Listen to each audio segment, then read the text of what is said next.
This is some unedited footage from a recent practice session I had on our property flying my Mavic Mini drone. I've inserted some titles to mark some of the things that I noticed during my editing. With only the small iPhone screen to see what I'm doing while flying, there is so much that I don't see until I download the footage and view it on a larger screen.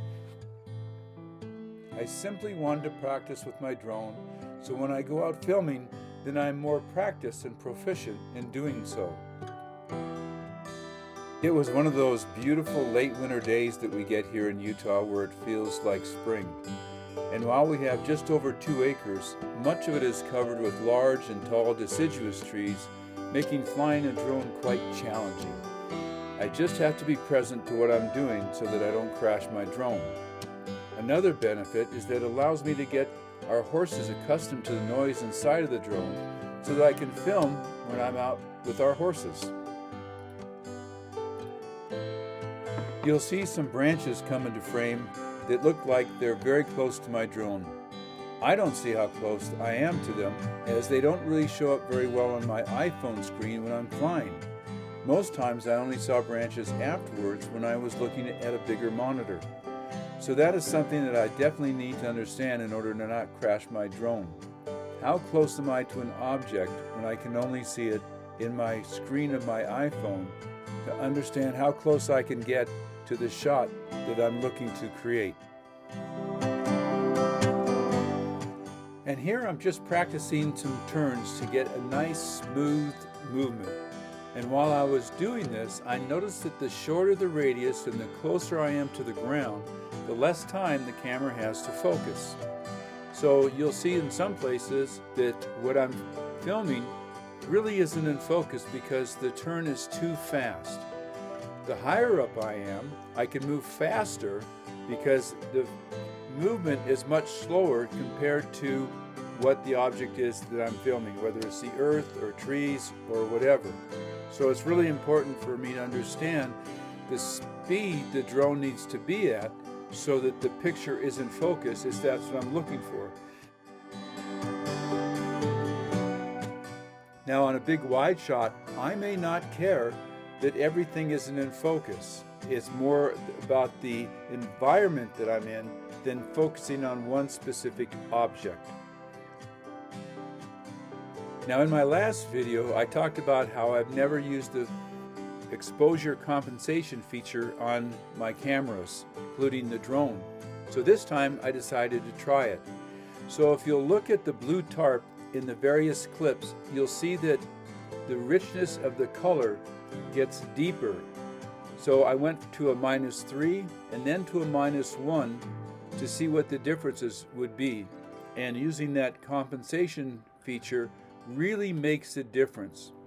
I'd also never used the histogram feature on this drone, and this time it was incredible to see what parts were overexposed as I was flying, and then to make adjustments so that I get more richness and saturation in the footage.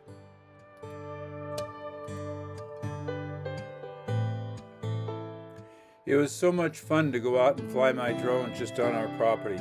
Sometimes I get into the habit of procrastinating, but once I get out there and start doing something, I get engaged and have such a great time. And one of the things that really amazed me is that I took a couple of still shots from the video footage, and the images just showed me how much potential there is in just taking photographs from a drone because of the difference in perspective.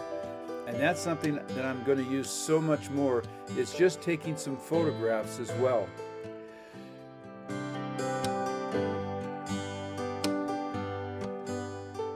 Well, I hope you're enjoying this video.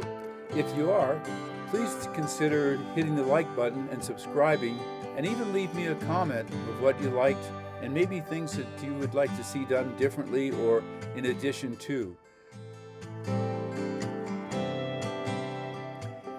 This helps me understand that the content that I'm creating is of interest to our community here.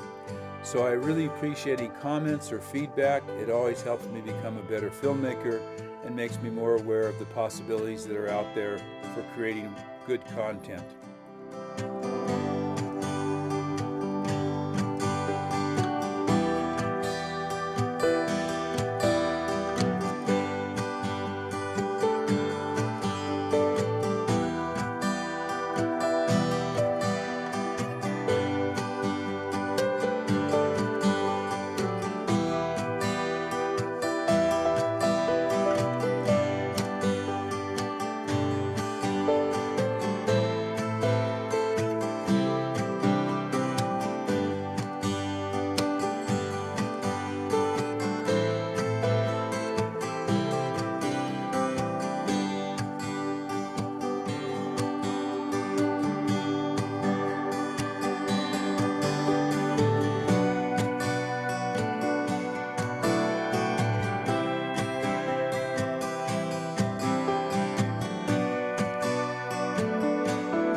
So hopefully as you look at the blue tarp, you'll see that the color is so much richer here. There's more saturation and depth to the color itself. And then as you look at the sky, that too has a richer and deeper quality to it. It has that more depth of blue in the sky itself. I've always admired drone footage of a valley that is surrounded by mountains. And with the snow-capped peaks here, it was the first time I'd ever seen Salt Lake Valley like this from a drone.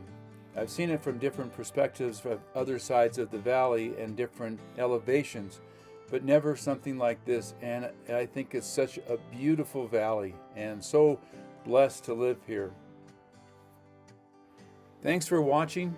So I'll see you on the next video, and remember always to follow your dreams and your passion and make your vision of your life become your reality. Bye for now.